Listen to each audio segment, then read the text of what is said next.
নমস্কাৰ চাবিদসকল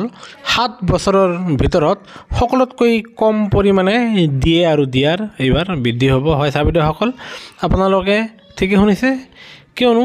অন্য বাৰৰ তুলনাত এইবাৰ আপোনালোকৰ যে মুৰ্গীৰ বনজ একেবাৰে কম বৃদ্ধি পোৱা দেখা গৈছে আৰু যিটো 7 বছৰৰ তুলনাত একেবাৰে কম 2% আপোনালোকৰ বৃদ্ধি হোৱা দেখা গৈছে আৰু এতিয়া কথা হ'ল যে কেন্দ্ৰীয় চৰকাৰে আপোনালোকৰ দিয়ে কেতিয়া মোকলাই দিব হয় চাবিদসকল আপোনালোকে ঠিকই শুনিছে দেখা যায় যে অন্য বছৰৰ বেলিকা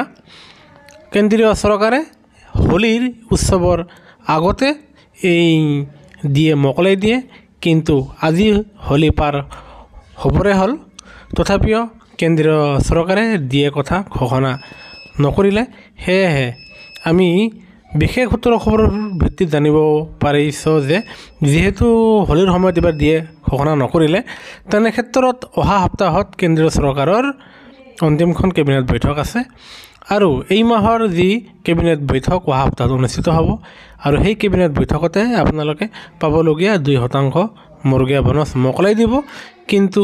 এয়া 7 বছৰৰ ভিতৰত একেবাৰে কম পৰিমাণে 2% হে বৃদ্ধি পাব যিটো 53%ৰ ঠাইত হেয়া 55% হ'বগৈ যিটো অহা সপ্তাহৰ কেবিনেট বৈঠকতে হেয়া মোকলাই দিব আৰু যাৰ ফলত অসম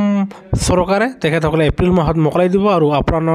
আপোনালোকে বহাগ বিহুৰ সময়ত এপ্ৰিল মাহত আপোনালোকৰ দৰমহা আৰু পেঞ্চন বৃদ্ধি পাব দিয়ে বৃদ্ধি হোৱাৰ ফলত আৰু আপোনালোকে আকৌ জানুৱাৰী ফেব্ৰুৱাৰী আৰু মাৰ্চ 3 মাহৰ 3টা এৰিয়াৰ পাবলৈ সক্ষম হ'ব সেয়ে গুৰুত্বপূৰ্ণ ভিডিঅ' নিশ্চয় লাইক এটা দি চেনেলটো শ্বেয়াৰ আৰু ছাবস্ক্ৰাইব কৰি নাপাব